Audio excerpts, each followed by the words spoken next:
Okay, thank you. I'm Judy. I'm a compulsive debtor, and it's Sunday afternoon, and I'm in Ireland. And I was very grateful and honoured to be asked to talk about step 7. I think it's a really, I think it's a foundational step for change. Really, I think that step 7 is the sort of, for me anyway, took me years and years to get to a real moment of it, actually, and really understanding it. Really many years, because I really couldn't identify what the blocks were to my continuing spiritual growth, peace of mind, and experience exuberance and joy in life. And it all pivoted on this step. And that ultimately it pivoted on my connection, the connection between fear and faith, and the connection between really practicing step 3. I think for me, this was like a key moment and a key understanding of what it means to work step 7. In a way, it worked me. It's the opposite. But I had to come to learn that. I thought I could do it. I thought I could be the one to do this step, and I totally misunderstood the concept of humility, which I still struggle with. Anyway, I thought I just wanted to give you a little bit of background. So this struck me as the sort of root of, I believe I was, I am made in such a way that I have struggled with many things in my life.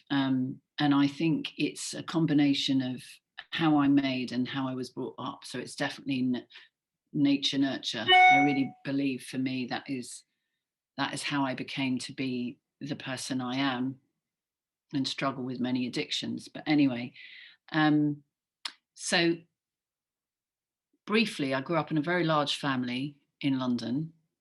My father, I learnt later in life, was a victim of quite severe sexual abuse as a child. He grew up in Southern Ireland, and he didn't really talk about it till his 70s. My mother, among other things, was quite a severe alcoholic, but she also had other, I would say, mental health issues on top of underneath the alcohol, I should say. And there was quite a lot of violence and dysfunction in the household.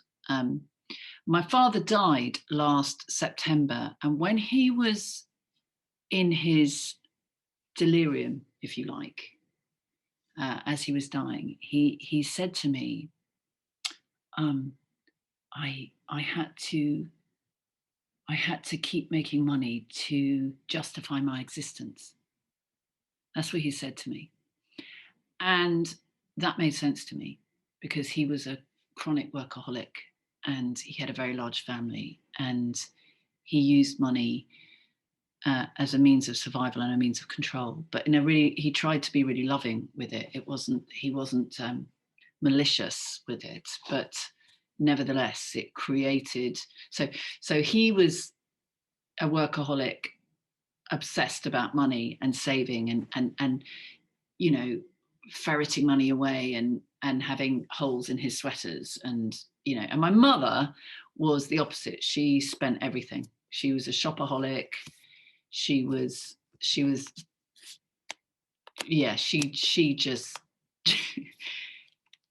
just liked shop. She would take a shop. She just liked shopping, but it always came with a little bit of a price tag, and it would always be about shaming afterwards.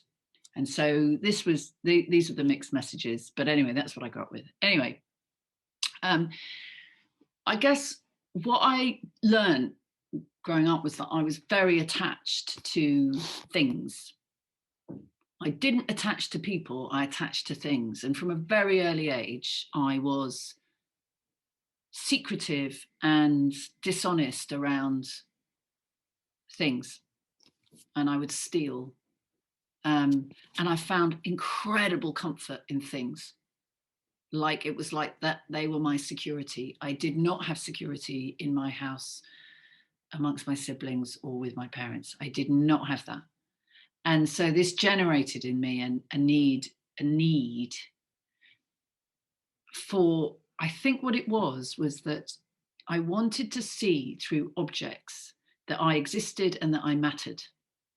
And it validated me in a way that I couldn't get anywhere else, until I found sort of workaholism, really, and achievement. And achievement was my other big area. So I sort of feel this is how I was made. I don't remember a time when I wasn't like this, basically. From my earliest age, my earliest memory was one of wanting things, wanting validation through things, wanting validation through money, and being dishonest around it and stealing. That is essentially, and underneath it all, and I've carried this all my life, was a fear of running out. And I think, I mean, I hope this isn't too intellectualizing it, but what I've sort of understood now is that I think all of it was a search for safety and security. And so the idea that I would run out absolutely terrified me. I mean, literally hyperventilation and terror. And yet I spent a lot of time getting rid of money. I mean, and obsessing about it. And how could I spend it? So it would always burn a hole in my pocket. No matter how much I had, I would spend it. But also, very bizarrely, because I was my father's daughter as well, I would also put savings away. So I always paid my taxes. I always put money aside. I'd had a pension since I was like 27. Because my father's thing was control and fear and security as well. So he was always insured up to the hilt in case anything bad happened, which was, so I'm a bit of a mixed bag, really, is what I'm saying. I'm a bit of a mixed bag. Anyway, I came into DA a really long time ago. And I came in because I got a tax bill that was actually turned out to be completely wrong. It was enormous. Couldn't possibly have. 2 minutes, Jude. Thank you. Oh, sorry. I'll get to, let me just cut to step 7. So a couple of things about humility. The first was that I learned to tell people what was going on. That's the first thing. Because without telling people what was going on, I was just living in shame. I had to tell people what was going on. I had to come clean, even though I dreaded every second. And I met some people in DA that I learned to totally trust. This is before I trusted a higher power. It was the people, because I had to start saying, I'm doing this, I'm doing this. It's not like other, substance abuse. I have to use money every day. And I found it really shameful that I never seemed to get really clean and perfect on it. It just wasn't my experience. It came, it went. It came, it went. But if I was clear about it, then I wouldn't feel such shame.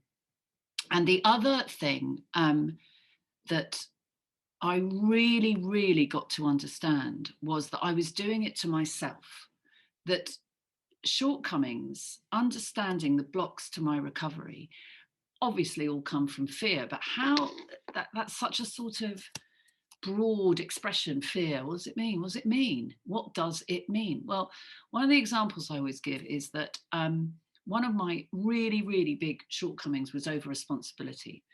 And what that meant was that I would never take care of my own needs. I took care of everyone else's.